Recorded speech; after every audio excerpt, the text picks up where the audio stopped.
Welcome to the Ward C debate. I'm Pat Melia from the Hudson Media Group. I'm the host of the City Show, and since 2000, I've been producing and moderating Jersey City municipal debates. This is just another one in the long line, for that matter.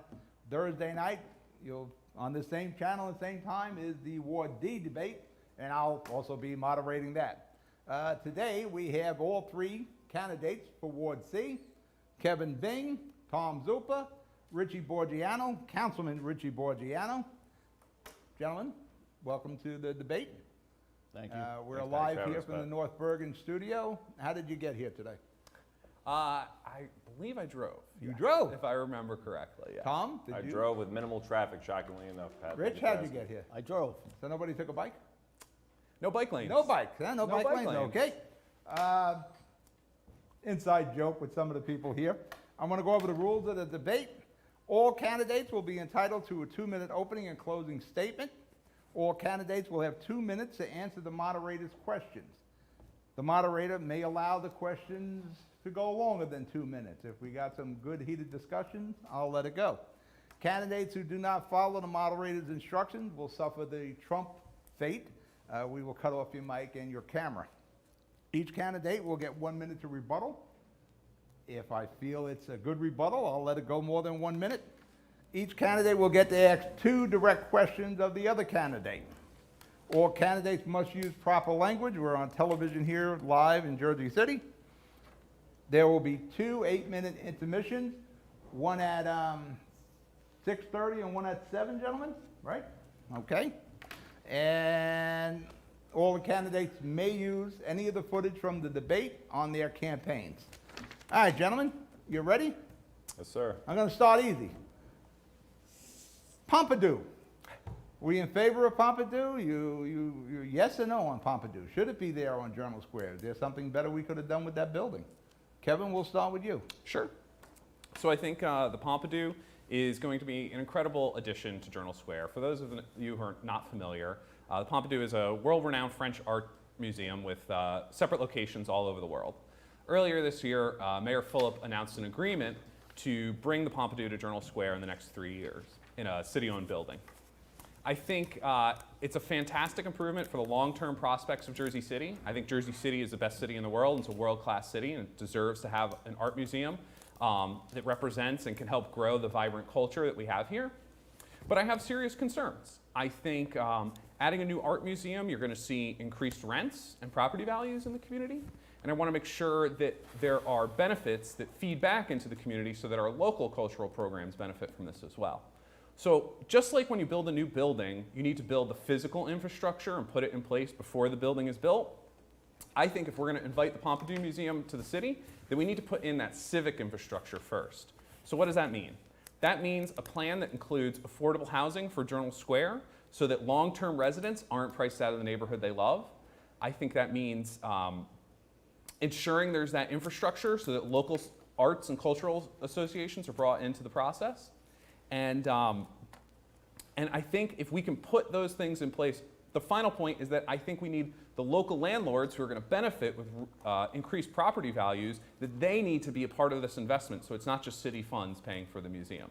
So I think if we could put those 3 things in place, I'd be really happy to go to the ribbon cutting in 3 years for the Pompidou Museum, but we need to make sure that that civic infrastructure is in place first. All right. After we answer this first question, then we'll get to those opening I was statements. gonna say. Tom, go ahead. Pat, thanks for having us, and I'll add in my opening statement as well that I appreciate having Councilman Boggiano and Kevin here to debate the issues in Ward C today, and again, thanks for hosting us. So I'm running because Journal Square and Ward C in particular. Well, stay consistent. Answer Pompidou, then we'll go to the opening statement. I'll get there. Left behind other parts of the city. So Journal Square deserves to have these grand vision plans like the Pompidou Museum. However, we can't be left behind on important issues like school funding.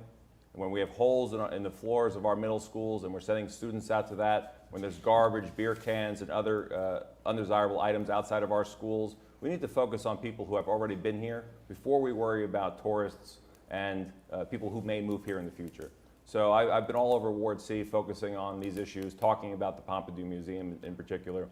And the most important thing is making sure that people who have been here can afford to stay here and get to enjoy the amenities that we have going forward. And another important point about Pompidou is when it does open, it's important that we have cultural space and community space for people in Ward C and Jersey City, so that we don't lose that, so we have community programming and open space available. And we also have to make it work for our residents. We need jobs.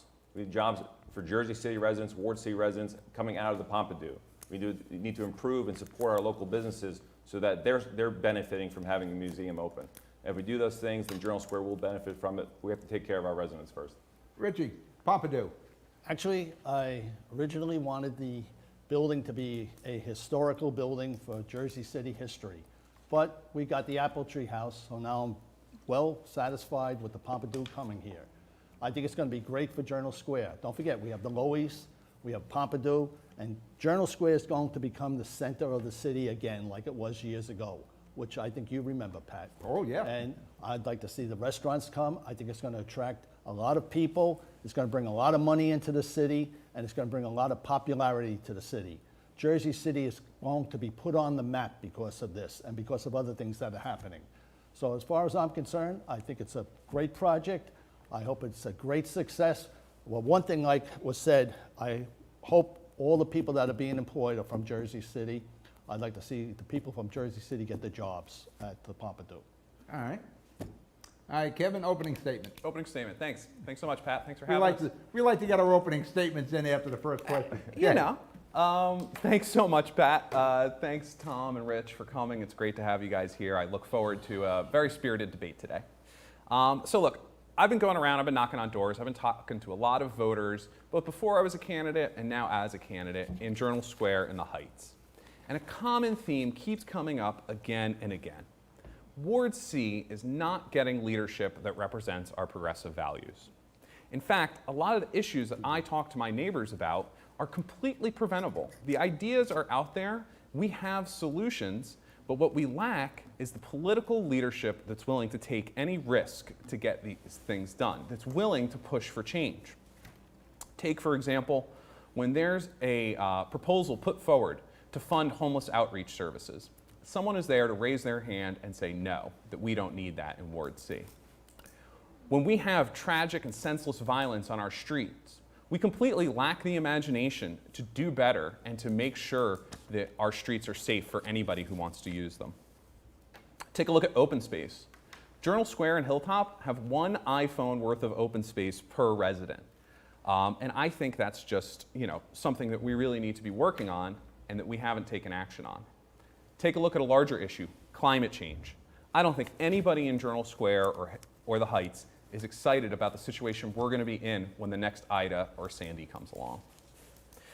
The current leadership has had 8 years to tackle these issues, whether it's affordable housing, traffic safety, good governance. In that time, the cost of a single-family home in our neighborhood has nearly doubled. We've had over 60 people die on our city streets in car crashes. And for the second time this year, we have had corrections on our tax bill announced via Facebook. I'm running to be a real independent voice on City Council. I want to be a council person that answers your phone calls and emails over the next 4 years. I'm not going to measure success by what we say no to, but what we actually build together as a community. I look forward to working for everyone's vote between now and November 2nd, and I look forward to working with everyone watching over the next 4 years. Thank you, Kevin. Tom, opening statement. Thank you, Pat. My name is Tom Zuppa. I'm running for Ward C Council to bring positive change to our community. So often our residents get left behind on issues of quality of life, the allocation of city resources, and the quality of the services coming into our neighborhood. So I'm running on a new day for Ward C platform. It's bringing energy back into Ward C so that we have cleaner and safer streets, a commitment to affordability for both homeowners and renters. We need to create and better maintain our open space and our green space. We need to increase opportunities for recreation for our families and residents of Ward C. And we need to end chronic homelessness. And we need to do those things today. Now I'm running as an independent, being an independent voice for Ward C, because that's what our residents need and deserve. Someone who will fight for them on Ward C issues, and be a voice going forward for the next 4 years into the future so that Ward C no longer gets left behind. Thank you. Thank you, Tom. Richie, opening statement? Okay, I would like to start off with why I am running again. And the answer is simple. Over the past few years, we have made much progress in Ward C, from Palisade Avenue to Sip Avenue to Montgomery Street, and to the revitalization of Journal Square. The Loews Theater, Pompidou, and a new supermarket coming, and many more improvements on the way. I've heard my opponents say no one knows who the council person from Ward C is. However, nothing could be further from the truth. I have ran and won 2 separate elections as an independent, and the people know I am still a strong voice for the people of Ward C. I raised my family here and have been involved in fighting for the community rights and issues for 40 years, despite the remarks, no one knows who I am. I find that hysterical. Simply put, I like to mention some of the accomplishments. We have a new park coming at the courthouse, which the Hilltop is the ones that fought for it. At Pershing Field, we have a new track, which we fought for. We have a playground. We have a new basketball courts being done. We have a soccer field on Corbin Avenue that was done. We saved the Sip Avenue Firehouse from being closed. We mentioned the Loews Theater, which is going to be fantastic for Jersey City. I had a noise ordinance passed. I had an Airbnb ordinance passed. Reservoir 3 is being revitalized. It's going to be fantastic for the people of Ward C, which is going to be a great park area.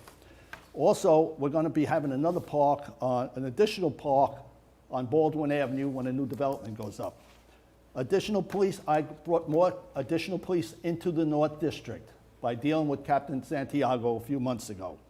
I'm fighting to preserve our 1- and 2-family homes here in Jersey City because I want to see our communities remain and stay as they are for the people of Jersey City.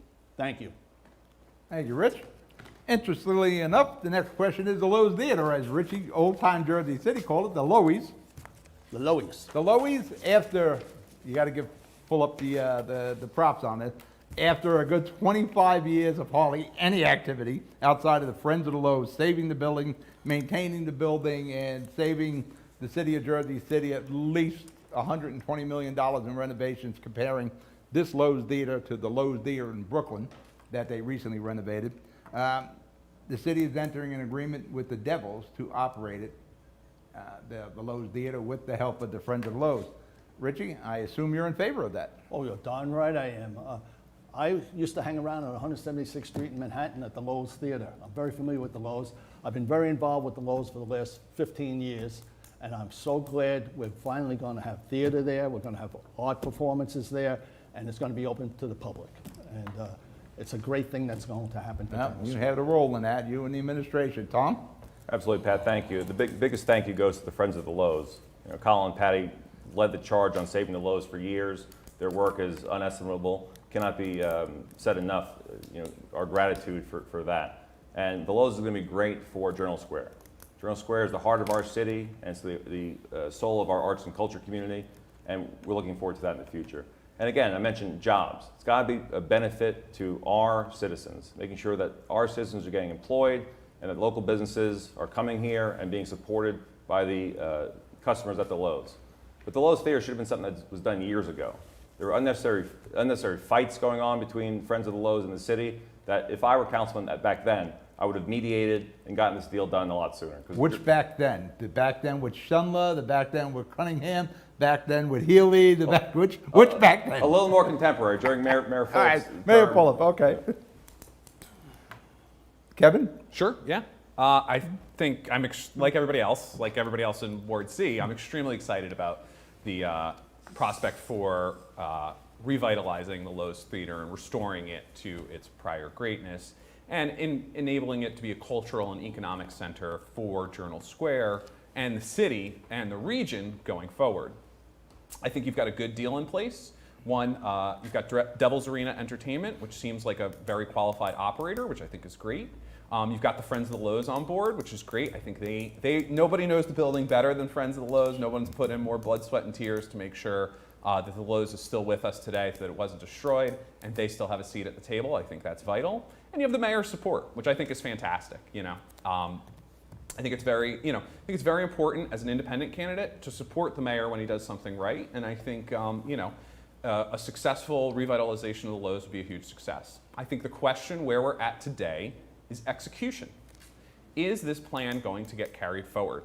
Is it going to be done according to the current budget? Or are we going to have to deal with taxpayer bailouts or shenanigans? I mean, if you just look at the handling of the water tax and the arts and culture tax, where you have the mayor going on Facebook to provide corrections and updates for a tax bill that's already sent out, I think it gives you questions as to, who's holding people accountable. And that's what I stand for, independence and accountability. I want to see the Lowe's project come to success, and I'm going to reward and clap louder than anybody else when it is a success. But if there's problems, if there's shenanigans, if there's things going wrong, I'm not going to be afraid to speak up because I'm not beholden to any political machine or any mayor. I've never asked the mayor for an endorsement. I'm running as an independent, and I plan to govern as an independent. All right, Kevin. Of all the questions we have in here, and I think it's like 32 questions, this was probably the most difficult for me to write. Again, council people are one of nine body of council with the at-larges, and of course, the mayor heads it up, so really you're one of 10. There isn't a lot you can do with the school budget, but we got to bring this forward because it is a huge expense on the people of Jersey City. The school budget right now is at $814 million. That sounds like the lottery guy when I say that. In the last 18 months, we had 2 tax increases from the school, approximately $2,000, which hasn't been passed along, by the way, because there's also a rent increase freeze here. Jersey City, of course, about $27,000 to educate a student.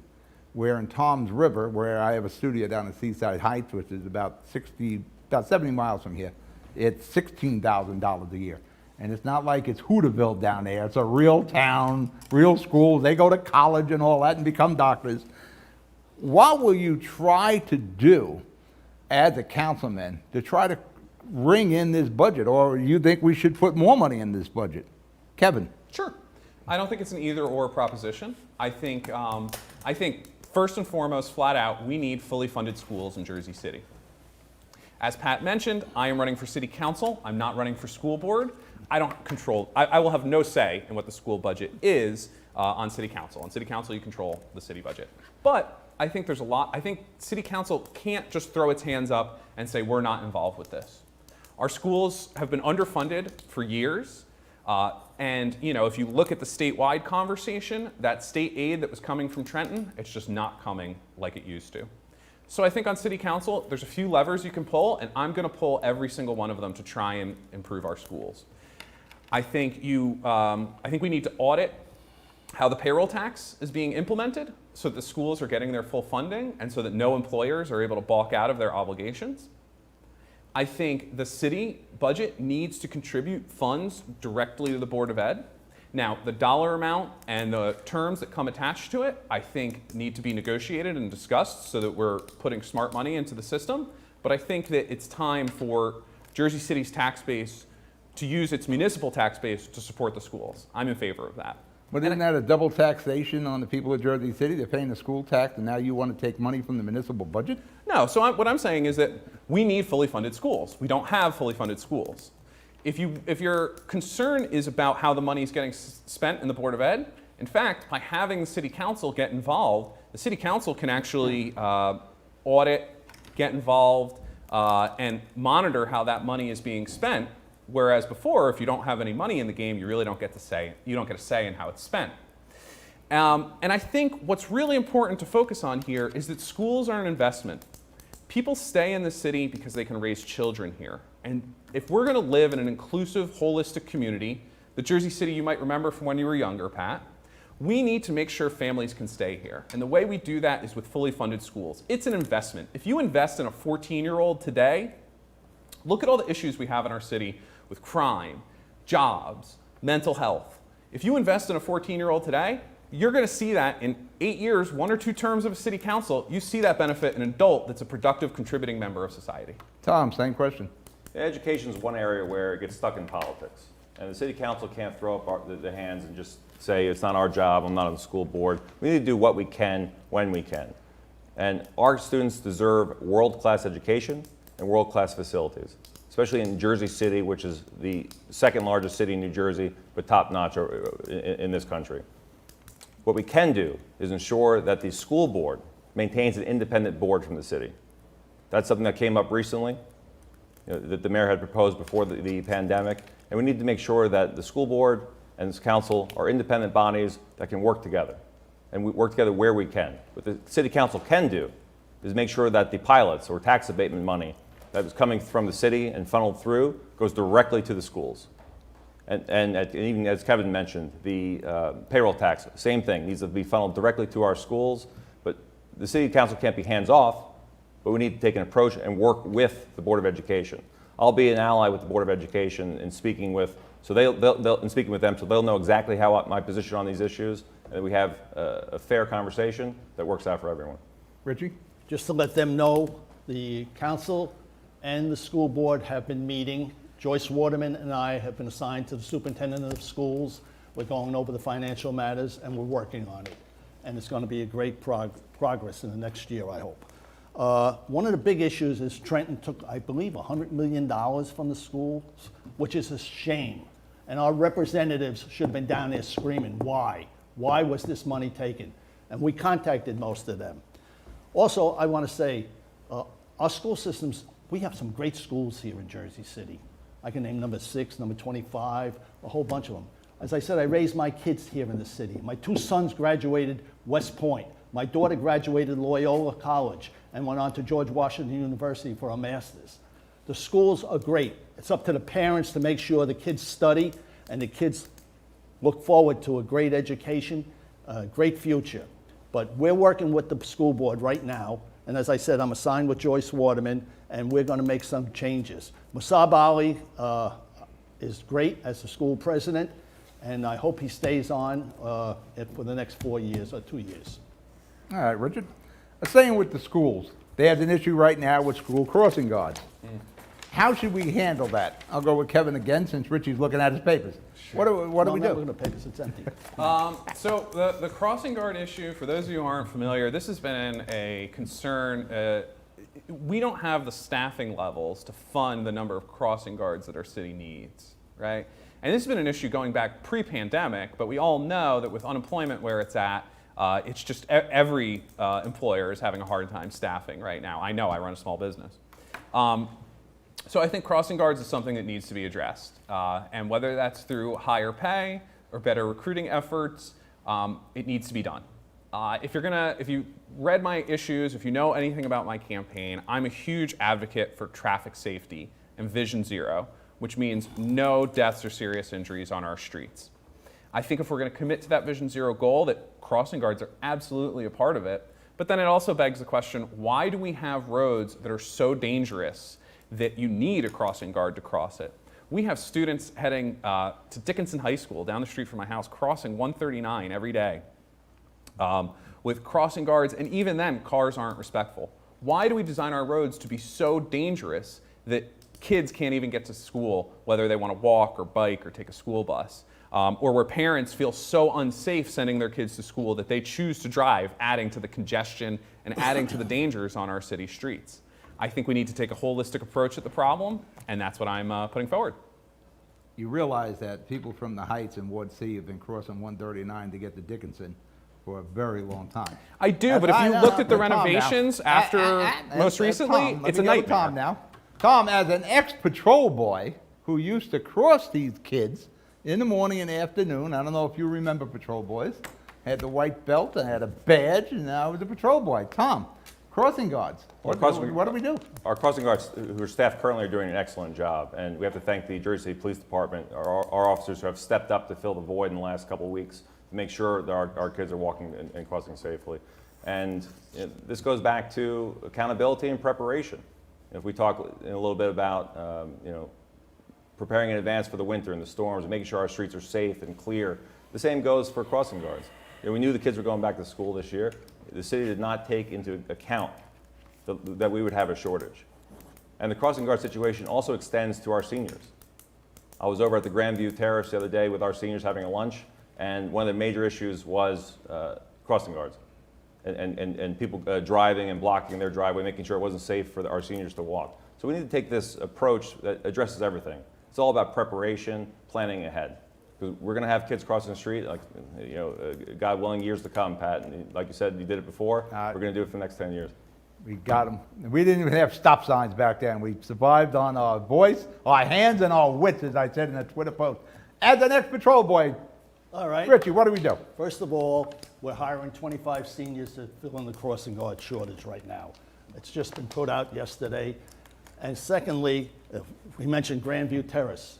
I've been working with the police department, with Lisa from Grandview Terrace. We're getting a crossing guard there. We've had a police officer there. And we spoke to the school with the situation of double park, triple park cars, and the school is working with us on this issue. And Pat, what you said before, when I was a kid growing up, we had 6th graders, 7th graders, and 8th graders crossing us. But we stopped. We never crossed the street. I watched Dickinson kids walk right out into the traffic when you know, they shouldn't be. People have got to obey the lights, you don't walk out into the street when the light is red. And people have to also start to respect the crossing guards more. We're having problems now. A lot of the senior crossing guards want to leave, and it's a shame. They have benefits. And I think one of the things is it has to stop. We have to keep some of these senior crossing guards that have been there for years. And I speak to several of them every single day. And as I said, we're hiring 25 seniors. They're going to be out there. But I think, Pat, what you said before, and you remember and I remember, when kids, 6th, 7th, and 8th graders were standing on those corners crossing people. We should bring that back, even You're to work darn with right, the we crossing should. guards. Now, we got about 5 minutes before the intermission, so I don't want to get into a deep question. You mentioned we got a supermarket coming to Ward C? That's right. Where? Right in the new building that was built, the second building that was built. It's going to be 7,200 square feet. It's a company from Long Island, I think it's Long Island, Brooklyn. And it's according to the people that own the building, Mr. Persky, it's a well-known company and it's going to be great for the area. I've spoken to 100, 200 people and they're so happy that we're getting it. Oh, we're supermarket starving up in, Yeah. we They just closed lost the supermarket on Van Right. Wagner and They stuff. wanna put a What was that, building the there. Aqui? I forget the name. When I was a kid, it was a ShopRite. One of my first jobs was working in that supermarket. What second building you talking about? The second tower that was built. the On 70 Pavonia and Summit? Yeah, the 74-story building that was built. What are they putting, like a Trader Joe's? No, in it's there? a company from New York. I don't know the exact name of it right now, but it's supposedly a really nice place, and it's going to be great for the neighborhood. All And right, I've been real quick fighting with question to them. get out. We got 2 minutes before. We got Journal Square, you got the Gloria Esposito Plaza. You know where that is? Tom? Richie? I'm sure you know. Basically, yeah. You got the Columbus statue, you got the 9/11 fountain, and you got Gloria's monument. As councilman, will you keep those monuments there? The construction is coming to that site. So we actually, I was president of the Journal Square Community Association, and we actually hosted a forum on the future of the Columbus statue in Journal Square. There were a lot of really powerful voices that came through at that forum, and I listened a lot. And you know, I will tell you that listening to the public sentiment that, you know, that the Columbus statue didn't really have a place in Journal Square in the future of Journal Square, and that a lot of the residents who live there are offended by its presence. I think that ultimately that ground is private property, and it's up to the property owners to decide the future of that plaza. There's an agreement for a redesign of that plaza, and I leave it up to the Kushners. Tom? Yeah, well, I wouldn't want to leave anything up to the Kushners, especially about you know, our property for Jersey City and Journal Square. But the truth of the matter is, this is more of a practicality thing than it is a partisan issue. So we know that the new design is coming up with the One Journal Square property at the corner of JFK and SIP, and that the entire plaza is slated for redesign. And the more important issue with the plaza is the homeless populations that's there. I hope Pat will get to talk about that topic a little bit after the break, because it's certainly at the heart We're of my just campaign. staying with those monuments. All Sure, right. sure. Before we go to intermission, Richie? Columbus, First of 9/11, all, and Gloria. Nobody's going to touch the Columbus statue. I've spoken to several block groups. I've spoken to many people, the Dante Alighieri, and everybody. Nobody's going to touch the statue. That's number one. Second, the fountain's going to be rehabilitated. There's progress going to be made. It's going to be really nice work being done on it. And surrounding it, the nameplates, Circle. that some of them are broken, are going to be fixed. We just had this discussion the other day. The mayor just gave me the okay to raise funds to rehabilitate the fountain and the Circle of Honor. All right, we're going to break for intermission. You're watching the Ward C debate. We'll be back in about 8 minutes. Go get a coffee. Coffee.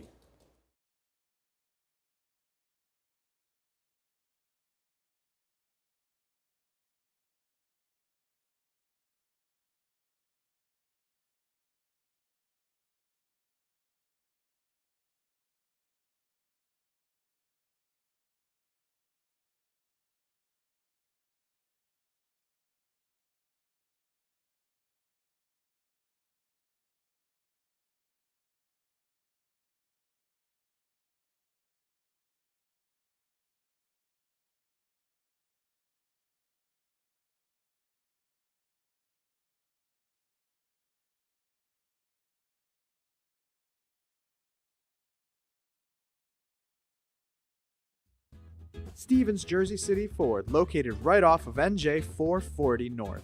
Across the Hudson Mall is your one-stop for all your automotive needs. Check out Ford's latest models like the 2020 Ford Fusion with its stylish looks and hybrid options, or the unparalleled high-performance 2020 Ford Mustang.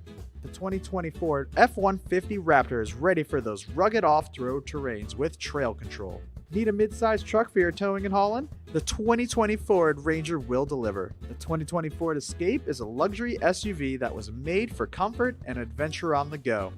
Returning is Ford's legendary Bronco, which takes you back to the true meaning of off-roading.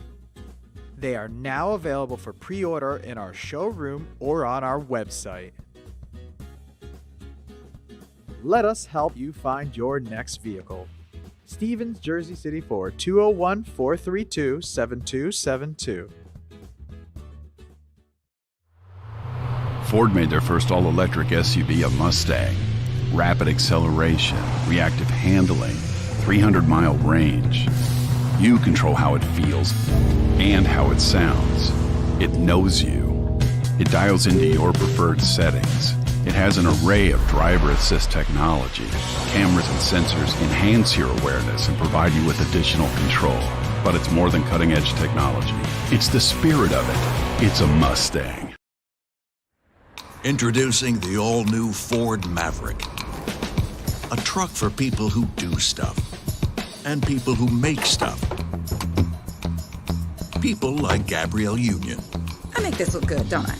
Who haul whatever they want to wherever they want. Like wood to build things made of wood with. And friends to get weird with. It's for long trips that the standard hybrid engine with a targeted EPA estimated city fuel economy rating of 40 miles per gallon helps with. That an 8-inch touchscreen connects with. And any trip that this interior makes more comfortable. But we'll let Gabrielle tell you all about it.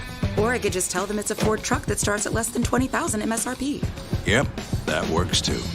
The all-new Ford Maverick, built to defy expectations.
truck isn't just a brand new truck when it's tough enough to have best-in-class available payload and smart enough to know that a cab can also be an office. A truck equipped with best-in-class available towing that asks, why can't all that power more than just this truck? No, your brand new truck isn't just a brand new truck when it's the all-new F-150. Tough this smart can only be called F-150.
We're back. Pat O'Melia here. Ward C debate.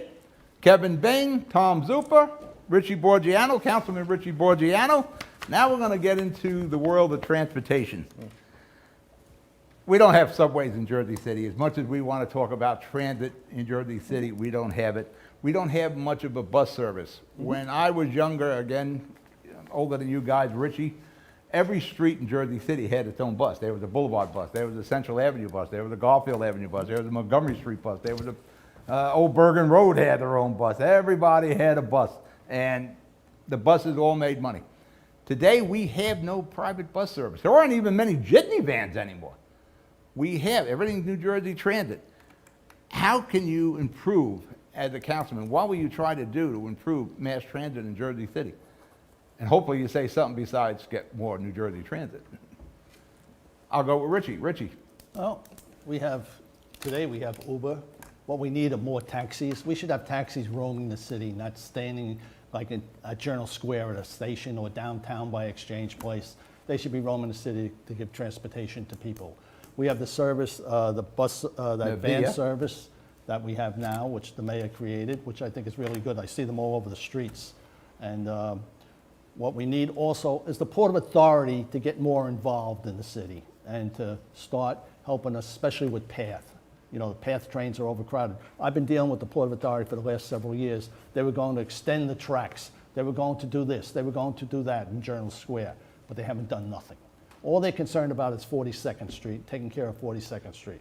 But basically, if we have taxis maybe roaming the streets, we have more taxi stands available for people where transportation hubs are, and we have the service, which is fantastic, with the blue vans that are riding around the city.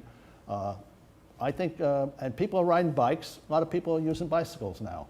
So I think it's coming about. And Bikes are coming. Next question. yeah, Bicycles are coming. well, all right. Tom? The last thing we need in terms of congestion in Journal Square is more taxis. That's not going to help us at all. And the Ward C council person needs to engage with Port Authority. I watched Rich's debate from 2013 and 2017, and both times he referred to Port Authority as a bad neighbor. Well, that's not negotiating in good faith, because we have thousands of new rentals planned for Journal Square and for Ward C. We need a public transit infrastructure plan today Again, it's about planning, accountability, and looking to the future. And you need to make it safe for people to walk and bike in their own city. It's not safe now. At our Journal Square forum, I fielded a question from a senior who was concerned about bikes on the sidewalk. I said, I think about this in a rational way. If you want to get bikes off the sidewalk, and they should be off the sidewalk, you got to give them somewhere safe to go. If we're going to encourage people to use other modes of transportation beyond just using their car, we got to make it safe to do so. All right, so you got no game plan for increasing bus service or anything like that? Well, again, if we're going to have bus services, the city did respond to that using VIA, but adding more taxis is not going to do the trick. And if we're adding buses without dedicated bus lanes, that's going to add to congestion as well, and we're going to hear more complaints from that. No, we used to have a lot of buses without bus lanes in the old days. Kevin? Sure. I think that transit is such an important issue facing our city. It's actually a matter of equity. Being able to get from point A to point B safely, quickly, and reliably is how you get to church, how you get to work, how you get to see family members. It's not just a matter of, I'm frustrated that I'm stuck in traffic.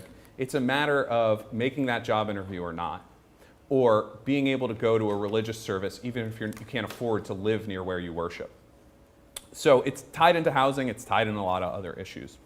I think if you look at the issues page on my website, I have robust plans for how we improve transit. And you're right, we don't control New Jersey Transit. We don't control the Port Authority. Some of my opponents will say it's not worth getting involved issues at the federal or state level. I think if you're talking about New Jersey Transit, if you're talking about the Port Authority, let's talk about the infrastructure bill that's in front of Congress that can provide trillions of dollars for mass transit funding. Let's talk about Governor Murphy and the things that he can do to move the ball forward for a better Jersey City. I think we need to talk about all these issues. I've been a huge proponent from day one of bus lanes. If you look at a travel time from somewhere on Palisade Avenue to 42nd Street, if you look at the AM/PM rush versus a Sunday morning at 6 a.m., we all know it's different. It's about a double travel time in those periods of time. You put a bus lane in, you're zooming past, and you're zooming a bus that's going to carry 20, 30 people, 50 people at a time, and helping them get to their destination. And we know bus lanes work. Look at the express bus lane heading into the Lincoln Tunnel. So I think you need to take an all of the above approach. You need safe ways to get around: bikes, pedestrians, transit. The other thing, if I have time, is I'm a huge proponent of what's called a 15-minute city. So how you design your city matters. Are the schools, jobs, and educational institutions, cultural institutions, restaurants, nightlife, are they all within a 15-minute walk of your house? I can tell you pretty much everywhere in Jersey City is about a 15-minute bike ride from everywhere else in Jersey City. So if we open up those options where it's comfortable to walk, where it's comfortable to bike, people are going to choose those, but we need to build the infrastructure to make that possible. Let's talk about bikes. Well, may I rebut that? Sure, Kevin good. said, Pat, thank you. Kevin referenced not getting involved in federal and state issues, and he's referring to a question I answered at our Journal Square forum, the Community Association forum, about the party line. And I said I need to focus on Ward C issues that affect Ward C. Never said we wouldn't weigh in on state and federal issues, because take IDA, for example. We need to make sure our residents and businesses are aware of what resources are available from the state and federal governments, and that's what I'll do as councilman. I just want to correct that. Thank you. Only problem with getting the state involved with transportation is New Jersey Transit runs and swims in Reading. Yeah. If they ever charged what the bus fare should be, nobody would take the bus. Richie? I just want to mention something. He brought up past TV bid debates or whatever from years ago. We've sat with the Port Authority numerous times, and as I said, the only thing they're interested in is New York City, and it's like they don't care about Jersey City. Another example is go over to the 42nd Street. You see cops all over the place.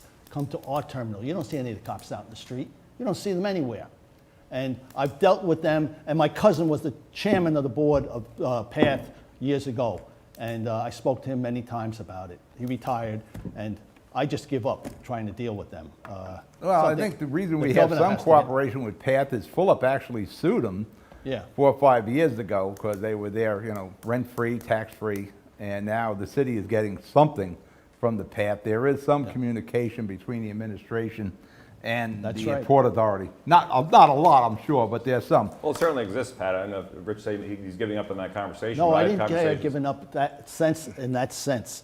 I said, I've been dealing with the Port Authority on a couple of issues. I just was on 2 Zoom meetings with them in the last 3 weeks. and I have another Zoom meeting coming up with them. Just to finish my thought, Pat, I've had conversations with the Port Authority Police Detectives Endowment Association, also the Sergeants Benevolent Association, and they're committed to working with Jersey City Police Department to bring a walking post to Journal Square to make our residents feel safer. So these conversations are still going. I'm happy to have them.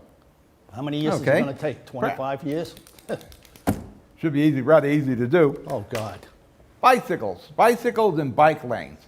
Are they a practical mode of transportation? Now, Kevin, you're big with the bikes. I am. Will you ride a bike in heavy rain in the morning? Sure. Will you ride a bike when there's 4 inches of snow and it's snowing outside? Sure. So I think it's an interesting question. Well, hold on, I'm not done. Are you riding the Do you want bike me to when answer it's the 10 question? degrees outside? Are you riding the bike when it's 100 degrees outside? Okay. Now answer the All question. right, of answer the practicality question. of, Thank you, of Pat. bike All right. lanes and bikes. All right. Great question. So a few things. One, if there's 40 inches of snow outside, I don't think you're driving anywhere. But to get beyond that, it's not simply about a choice that one person is going to make one day that there's bad weather or something like that. Like I said, I'm a supporter of a 15. You realize we're in the Northeast. In the winter, we have bad weather. I all do. the I've time. lived here Okay. my whole life, Pat. But what I've been endorsed and proposed is a system of complete streets. And what does that mean? That means that whether you walk, bike, take mass transit, drive, that your life is equal. That everyone is equal on our streets and they get the same amount of respect. And so yes, that means installing bike lanes, but that also means installing curb extensions that can absorb rainwater runoff and add green to our tree canopy. That means bus lanes that help commuters get to work faster.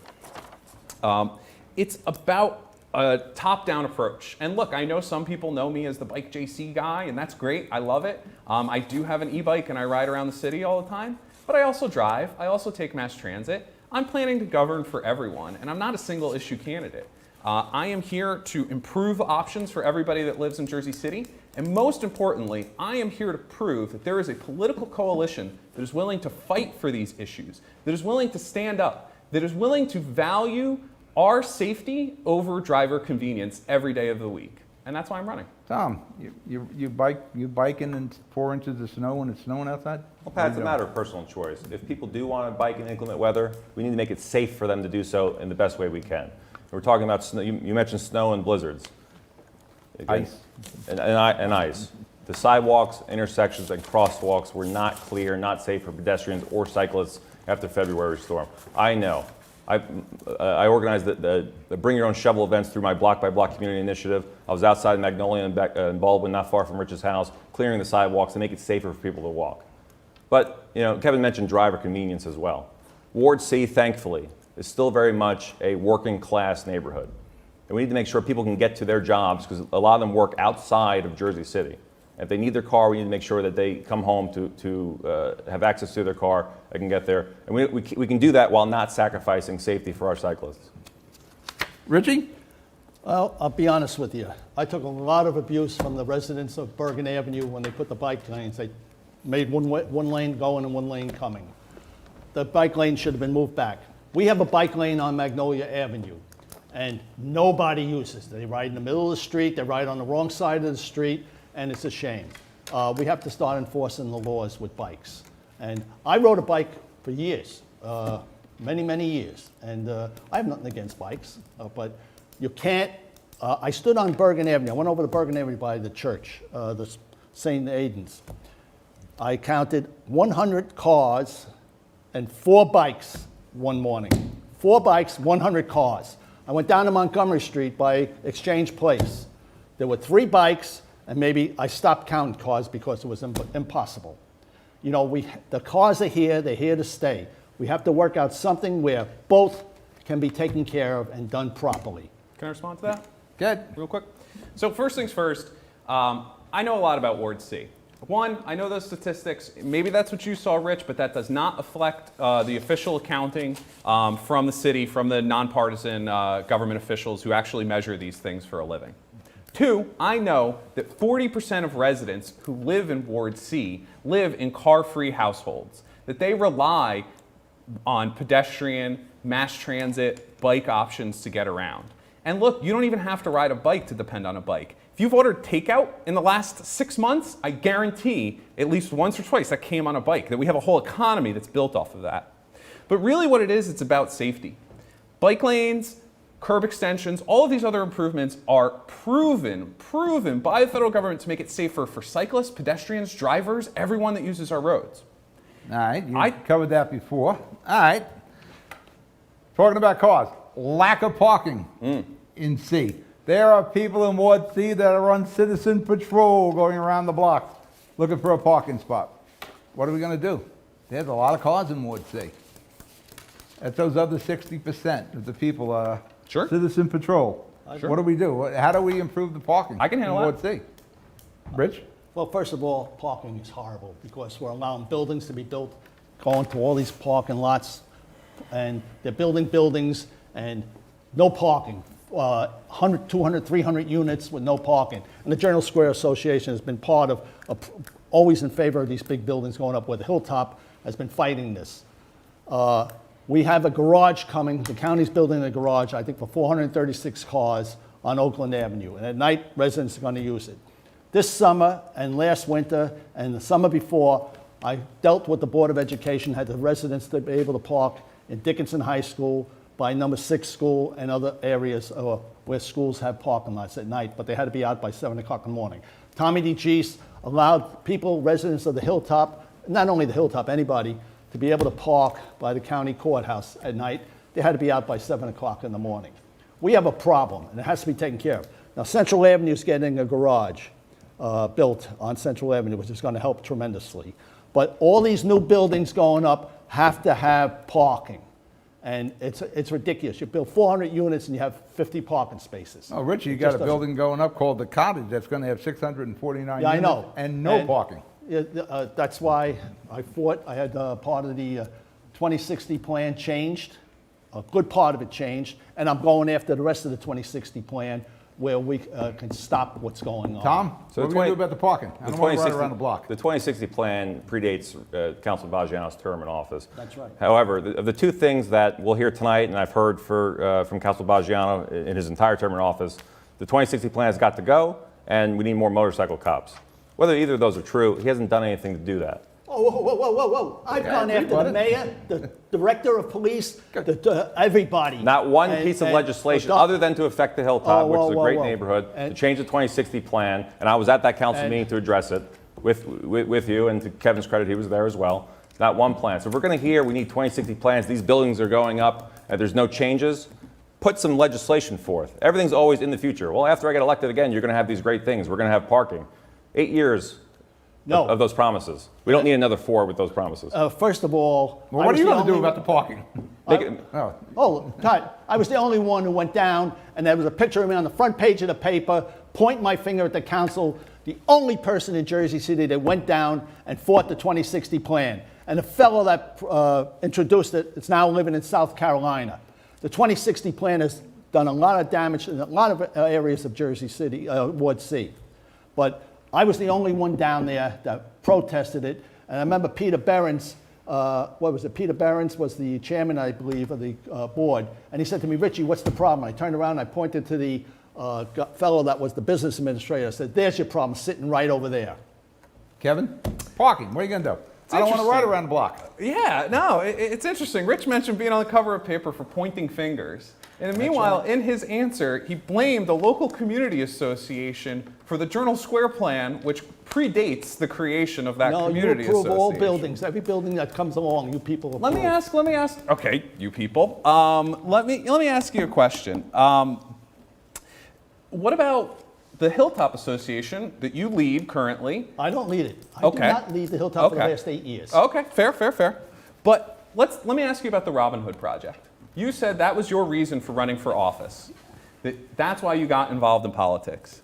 Yet earlier this year, there was an announcement that a settlement had been reached between the Hilltop Neighborhood Association, Councilperson Boggiano, and HAP Investments to finish that property in exchange for what? 8, 10 parking spaces? You 24 probably- parking spaces. 24 parking plus spaces. a park. So They're giving you're us a willing to park. compromise the exact issue. You said the reason you ran for office Kevin, in the you don't first know what place you're talking for about. 24 parking Kevin, spaces? you don't Is know our what parking problem that grave that Kevin, you can, don't know sell what out you- issues like Kevin, that? they also wanted to close West Street, and they're not closing it. You have no idea what So you're what is that, talking 4 about. more parking My spaces? daughter, Laura Morse, and my family, we fought them, and I got news for you. I believe the property's being sold. They wanted to close West Street, they're not closing it. I remember that. We got a lot of concessions from them. They're building us a recreation center too, Kevin, a recreation center. I think So- it's great, but I Yeah. didn't stand up and say No. that we should defy judges in order for this project to be stopped. Kevin, Anyway, you asked about parking, Pat. Let me answer the question about When I get parking. home. I want to park. I don't want to ride around. I get you. No, and I think, a lot of people drive. It's a great way to get around the city if you need to. And there's people that have to drive, people with mobility issues, people that have to drive for work. I totally understand. I will tell you, the city has a comprehensive report, a parking master plan that was paid by outside consultants. It's, 5-star panel. City council voted for it. Rich voted for it. And it's sitting there collecting dust. None of the recommendations from the plan have been implemented yet. Let's talk about stopping new curb cuts so we're not privatizing public parking, or getting better curb management techniques so that we charge a fair price so that cars actually turn over during the day. Maloney's Meat Market was on Facebook complaining that there's cars sitting there for 8 hours a day, people going to work, not paying the meter, and so there's no turnover. There's no room for their new customers to come in. So we need better enforcement on that front. And, maybe we're going to have to trade some space on the street so that the Amazon and UPS delivery vans that we've all come to rely on throughout the pandemic actually have space on the street so we don't have to dangerously double park or block crosswalks. Well, we could put there's a loading loading zones in. zone being put in front of Maloney's, which will be very shortly. And also, there's a meeting with the sheriff tomorrow about the cops parking on the street. We're working out a solution with that. We've been meeting with them for the last month and a half. The one thing I want to say is that in my opening remarks, I talked about political leadership. I talked about being able to take risks and build a political coalition that's going to get these things done. I will not, on city council or off city council, demagogue about parking and tell you we've got the solutions, it's just around the corner, it's just around the corner. Pat, you've been concerned with parking for decades, and has it gotten any better? Not Okay. decades. We were It getting is- better, but then we started building on parking lots. So Yeah. it's time for new solutions. We can be a model city, a model urban future, if we have the political leadership that's willing to do something. Where we are right now, in Little North Bergen, the township of North Bergen, had more municipal parking spots than Jersey City. That's sad. There's nobody riding around North Bergen on citizen patrol. Well, Pat, as I said, we're looking for getting a parking spot. garage on Oakland Avenue, we're getting one on Central Avenue, and hopefully we're going to get another one in Journal Square. Hopefully. Well, hopefully we stop building on our municipal Yeah, lots. that's the doesn't problem. help. That's All right, the we're problem. about to go into our second intermission. You're watching the Ward already? C debate. Things started heating up. Makes it entertaining. We'll be right back in 8 minutes.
Stevens Jersey City Ford, located right off of NJ 440 North.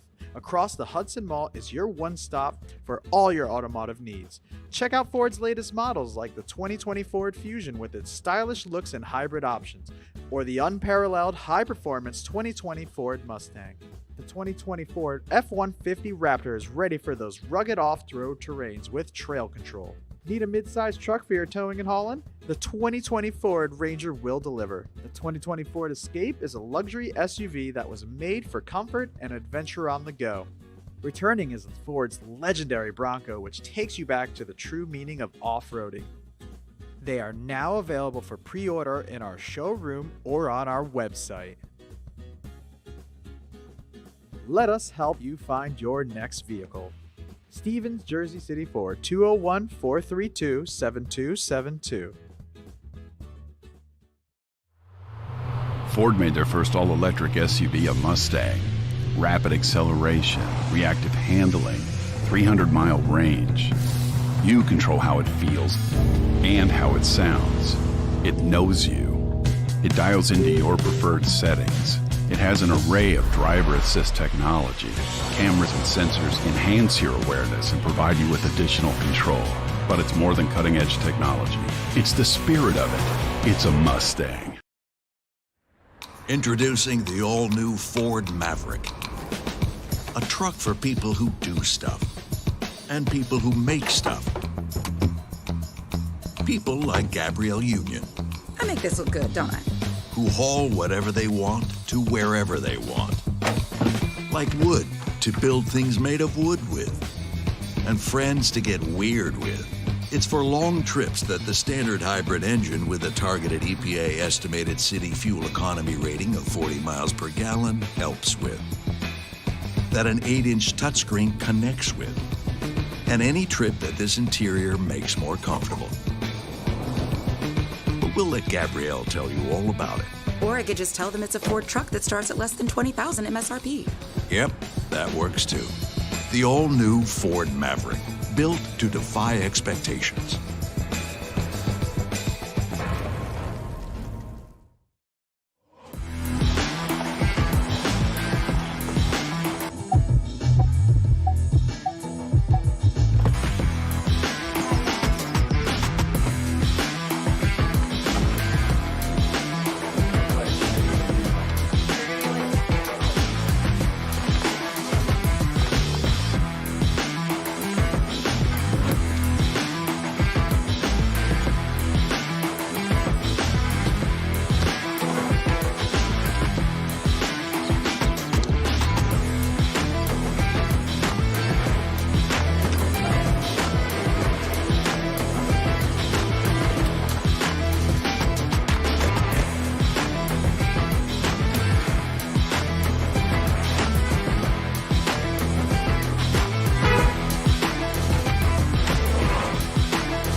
Truck isn't just a brand new truck when it's tough enough to have best-in-class available payload and smart enough to know that a cab can also be an office.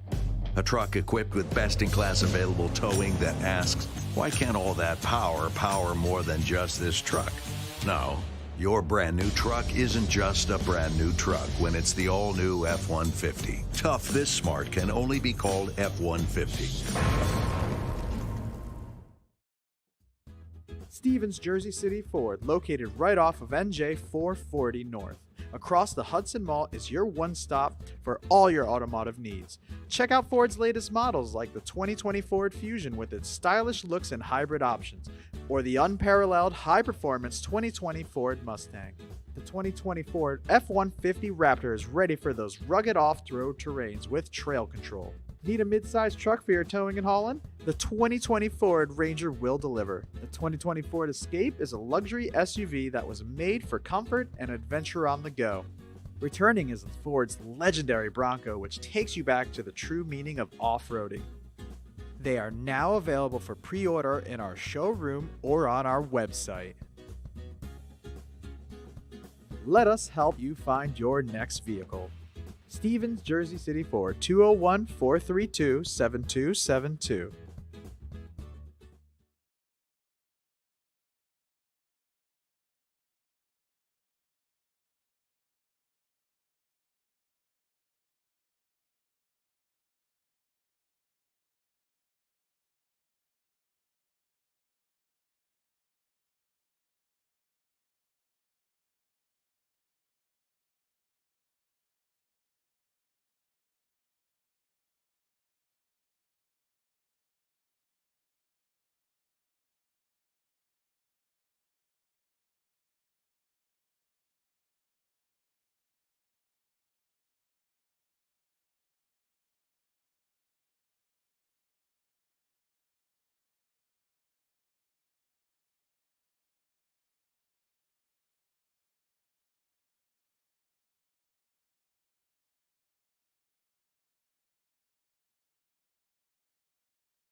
We're back. You're watching Award C Debate. We're about to finish start the final stretch here. We got about 21 more minutes to go. Again, let me reintroduce everyone. Councilman Richie Boggiano, opponent Tom Zuppa, and his other opponent there, Kevin Bing. All right, gentlemen, water fee. We touched on it before, the water, trash fee, whatever you want to call it. Our trash cost is about, this year I think it's $15,200,000 for pickup, and we're at somewhere around 12 to 14 in tipping fees, taking it to the dump. Where at one time that was money for the city, was economic engine for us. Now it's costing us millions of dollars. Mayor Fulop instituted the MUA water fee. It didn't go off as well as he planned, and he's refining that now, but he took the step. Kevin, what would you have done?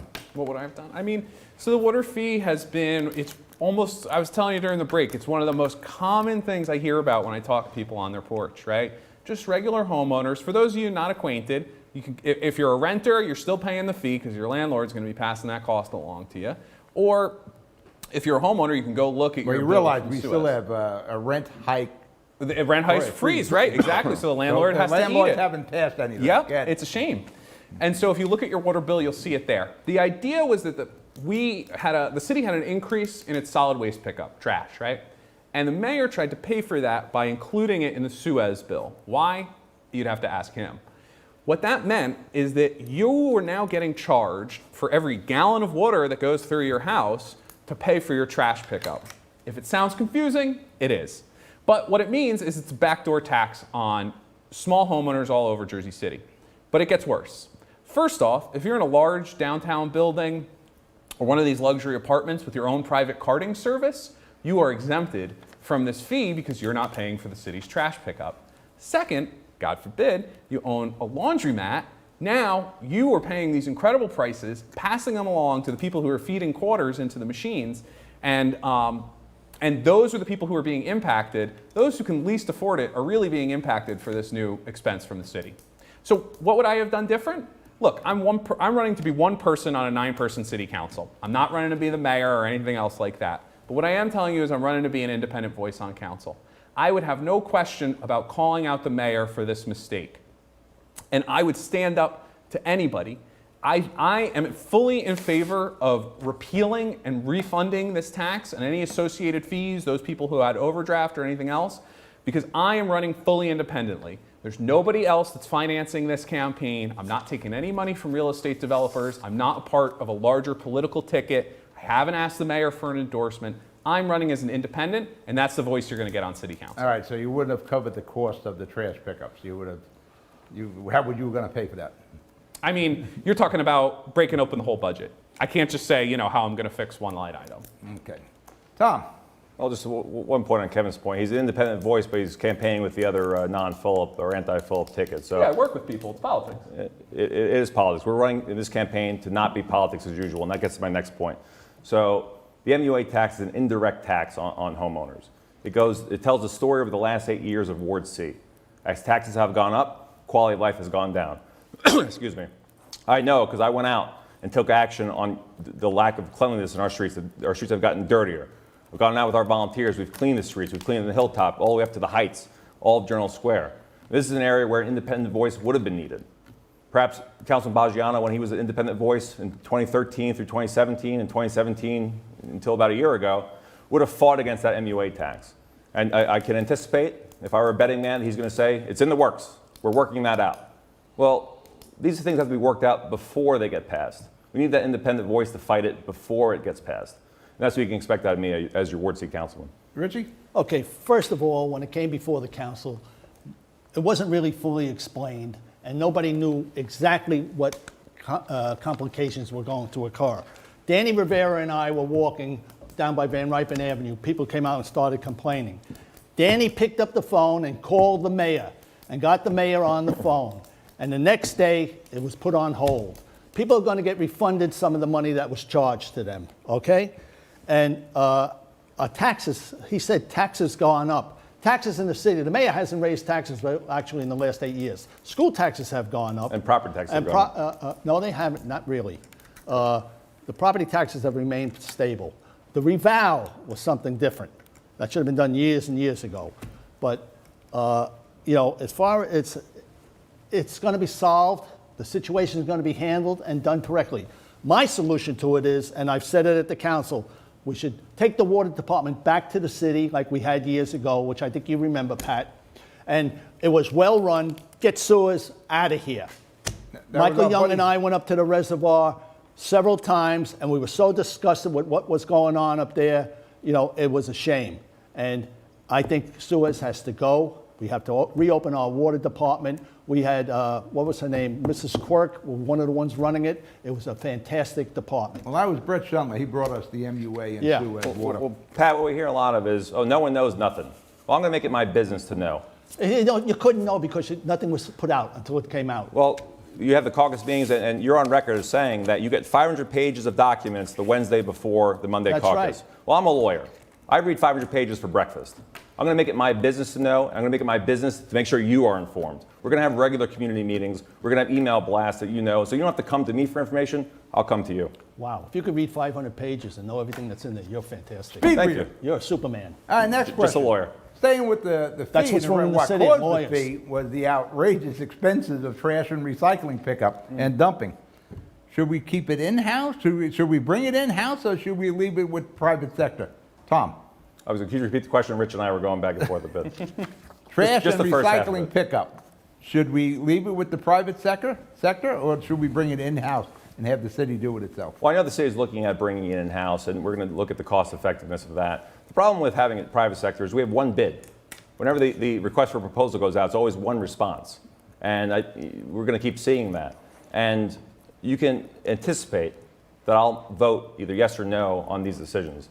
I know a few months back, Councilman Boggiano had abstained on whether we should renew the contract with regional industries. Well, I'm going to vote yes or no on all of our issues, unless there's a conflict otherwise. Kevin? I think we get abysmal service. Like Tom said, we only had one bid, and we've got tons of problems with regional. We got trash all over the streets, which when you see trash in front of your house, it's not as simple as, oh, somebody threw a gum wrapper, and if I just pick it up, the problem will be solved. It's a systemic issue, and it requires a systemic solution. What's happening is during overnight trash pickup, bags are ripping or opening up on the side of the truck, and they're landing on your front lawn, which then it's the property owner's responsibility to clean up. So we need systemic solutions. So I think, yes, we should definitely study it, bringing it in-house. I think second off, the problem with the one bid is a huge issue. Jersey City, as we all know, is one of the largest municipalities in the state of New Jersey.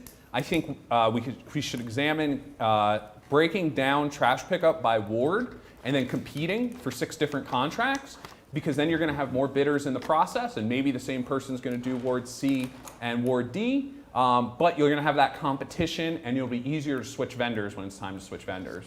So I think there's a lot of things. I think we need to explore best practices from around the world and try and bring those to Jersey City. Rental assistance program that rolled out a few weeks ago. Mayor Fulop first protected the mom and pop homeowners with a 1 and 2 family, 3 family homes. He caught some heat for that. Now we just introduced the second phase of it, starting on October 4th through the 18th. Yeah.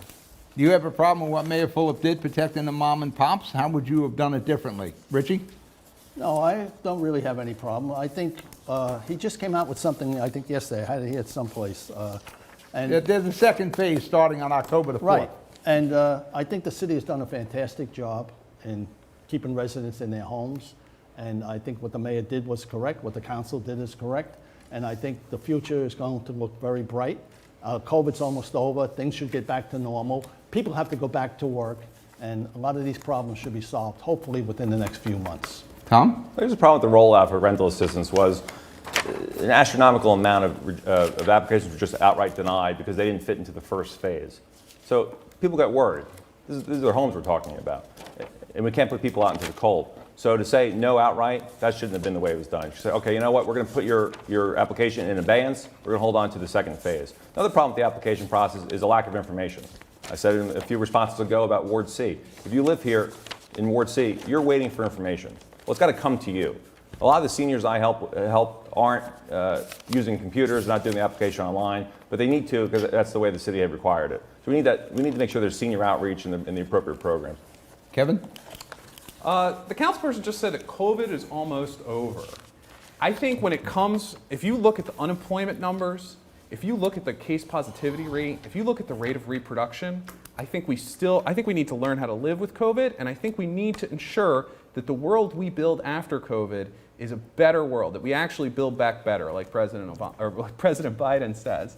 I think there are still many, many families without jobs that cannot return to work because of COVID-related risks, that can't get vaccinated because they had a liver transplant or other pre-existing conditions. So I don't think COVID's almost over, and I don't think the economic hardship caused by COVID is almost over. And what we learned during the recovery bill, so I understand the mayor's impulse. I read the article about the rental assistance fees, and I feel for everybody involved in this process. I support the rent freeze, unlike the council person who said that we have to think of the landlords and that we can't continue a rent freeze. I think what we learned during the pandemic is that economic supports are great, but they work best when you get them out fast, which is why I think we need to take a look at this program. I want to be an independent voice. I want to be on city council. I want to read those 500 pages and get to the bottom of what's going on. But I also support other forms of economic relief, including direct cash payments or a payroll subsidy. So if you are a business in Jersey City and you hire employees in Jersey City, the city will actually subsidize that employment and pick up a portion of the tab for you. That's a lot for a Ward C councilman. Yep. But by the way, as my friend Yvonne Belser would say, there was no tax freeze on the property owners. Sure. So they're suffering big time. All right, affordable housing, inclusionary zoning. I don't even know what that is in Jersey City anymore. There's so many people going back and forth on this. Affordable housing. First off, who should be supplying affordable housing? Yeah. Should private sector be involved? Kevin? That is a great question, Pat. Look, we've got a lot of new development in Journal Square, and like it or not, it's coming. And the question is how can we harness that development and prepare for the future, right? Personally, I support an all of the above housing approach.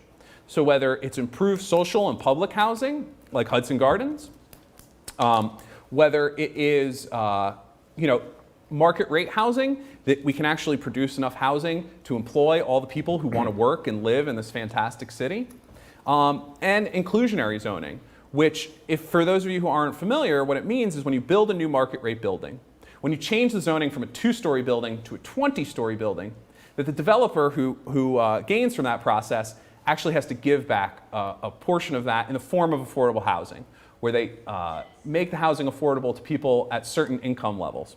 I think that your income should not include where you live, and I think that Ward C, Journal Square, and the Heights, this is the golden door of America. We have been an inclusive community for years, and if we can't get affordability under control, we're not going to have that in the future. Okay, Tom? To answer your question, Pat. Who pays for it? Well, there you go. So the city had been in the business of providing affordable housing. We see that in the Van Wagenen housing complex, also Hudson Gardens. And if you're in those two neighborhoods, you've recognized my face. I've been there so often, I might as well move in. We've been doing community work there. You're feeling left behind. The repairs aren't being made. You don't have a voice with management. Well, help is on the way. But whenever we talk about affordable housing, too, we take a look at Journal Square. You have, development on Van Ripen and Cottage Street. The people are being displaced from 1 to 2 family homes. And then with the new tower that goes up, they can't afford to live in it because we don't have that protection of affordability. We don't have that strong inclusionary zoning ordinance. But I'm not just talking about what we can do or talking on stage here. I take action. The councilman brought up Airbnb. 2 years ago, when the city proposed regulations on Airbnb, I was in support of that because we needed to protect our housing stock and make sure rents and home prices went down. There was availability so we could keep things affordable. I was out there in the Path Station in Journal Square. I was out there at the Journal Square Community Association Forum, at the Forum in the Heights. You know who was not out there? The councilman. I know the mayor put out a piece in December saying, oh, we stood shoulder by shoulder. Well, we're not shoulder length, but he wasn't there. I take action. You can expect me to do that on affordable housing, the way I did on Airbnb. Richie? I disagree with him totally. Some of the remarks that they're saying are way off mark. Listen, we need affordable housing. He mentioned Van Wagenen Avenue. Van Wagenen Avenue, there's a lot of affordable housing. We have Hudson Gardens. We have a lot of affordable housing in Ward C. We need more. And we need, when the developers, somebody just brought up, when the developers build a building, a big high-rise, they should give to a fund. And the fund should be used to build affordable housing for people. We can't keep on chasing the people out of this city. And what we're having is, and people, he's mentioned one-family homes. Why did people sell their one-family homes? Because they're getting $700,000, $800,000, $1 million, and they're moving out of the city. And it's wrong. We've lost a lot of neighborhoods and a lot of affordable housing. The city tore down Montgomery Gardens, the projects down in Curry Woods. Several Duncan thousand projects. units of affordable housing. The city tore down 15 years ago, and they never should have torn them down. They said because of crime. What they should have done is gone in there and solved the crime problem, not tear the buildings down. We had, 20-story buildings down in Curry Woods? You look at Curry Woods? Yeah, I lived in Curry Woods Several in thousand 66. families. And They I'll were bring something up 14 at about least. that. When the census came out, when Schundler was mayor, they said we had 1,200 people living in Curry Woods. I ran down to the mayor's office and said, there's not 1,200 people, there's about several thousand people. You know, we great tore down the buildings, affordable housing. Pat, I'm getting deja vu because the councilman brought up Curry's Woods in 2017 and hasn't done anything since to protect affordable housing. We don't have enough affordable housing, and what the councilman was referring to was putting into a fund so that developers could build off-site. If you live on Cottage Street, you live on Van Ripen, and your landlord's selling your house, you should be able to afford to live in the neighborhood you want to live in. You shouldn't have to go live elsewhere in the city. Yeah, I mean, the council person has brought up time and time again that he wants to preserve 1- and 2-family homes. Rich, you know how much one-family homes in the Hilltop cost. They're going for $1 million now. If you're a new immigrant coming to this country or someone who's born and raised in Jersey City and wants to move out on their own, how are they going to afford that? We've had 40,000 people. Who This said city we're has grown in chasing them out size of by the city? 40,000 people over the last 10 years, and we haven't built enough housing stock to keep up with that. That's right. So that means that the supply and demand, the prices are going to go up. And when the prices are going, you see where a single-family home is, $700,000, $1 million. What you're saying, you're saying that certain people aren't allowed to live in our community. You're saying that you have to have a 6-figure income in order to live in this community, What and are you- I think that's unfair. What are you talking about? I just said people are selling their houses because they're getting this astronomical amount of money. That's all. And it's wrong. And Tom, where's most of your financing coming from? Rich developers. So come on. Oh, I got to respond to that. I don't want to Yeah, hear no. about rich developers from someone who sold out the independent voice of Ward C to go on the Phillip ticket with $2 million. And you know, Pat, this is a good segue. I always talk about all the respect I have for Rich, for his public service, and I'll say it again today, except on Wednesday, when I was down on Newark Avenue speaking to business owners in the Indian community and putting signs up and saying what I can do for them. On Thursday, Team Boggiano went down with the city inspector, took my signs down, and put them back up. Incorrect. The Indians. The city inspector wasn't there, Rich? I have no idea. I Okay, wasn't then. there. I The know Indians you wanted haven't been there. The Indians I went down 2 days later. The Indians wanted the signs out. In private business. The city Because- inspector went into a private business. I've addressed it with the mayor, I've addressed it with the municipal prosecutor, so you should get informed on what your team is doing. right, Listen, guys. how do you know it was an inspector? It might have been any one of 50 people. Come All on. right, we got about 3 minutes left. Let's have a good closing statement.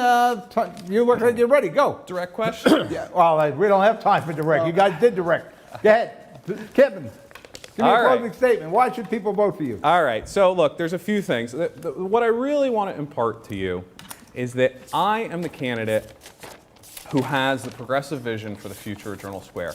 I am the candidate that represents the values of Journal Square. I want to change the way politics is done in this city.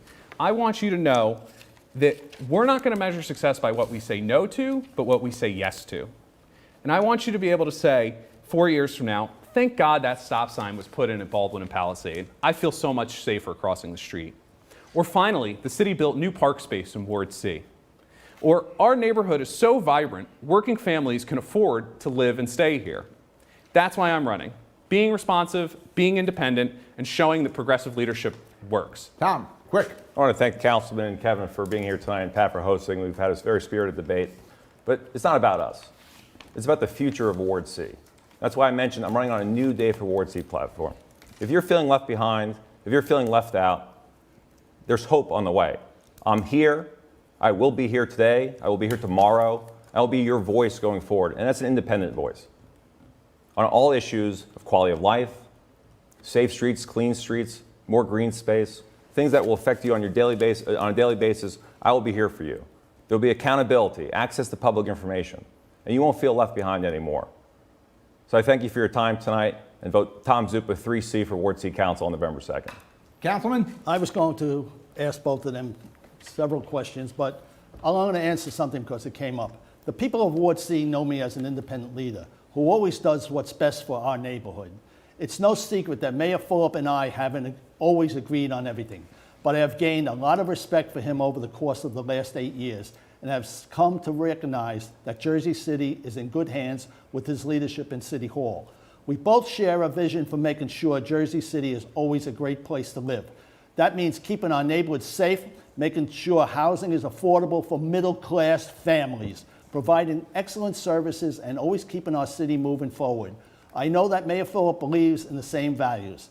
I may not always agree with him on every single issue, but I know that he's the right person to lead our city and that he will be open to feedback from myself and my constituents. And I'm going to tell you something. I've been a community activist for many years. I'm still very independent, and I will do what I feel is best for the community of all of Ward C. And if you look at my record, go back to the Jersey Journal, the Hudson Dispatch, and the other paper over the years, anybody knows. All right, we're going to lose Comcast from here, but we're still on all the streaming channels. I want to thank you all for being here. Thank you, Pat. Kevin Bing, Thank you, Pat. Tom Zuppa, Richie Boggiano. I hope we gave you some information. We educated you a bit so you can make an informed decision on November the 12th. One of these three people will be representing you for the next 4 years. I'm Pat Melia. I'll see you Thursday with the Ward D debate right here. Good night.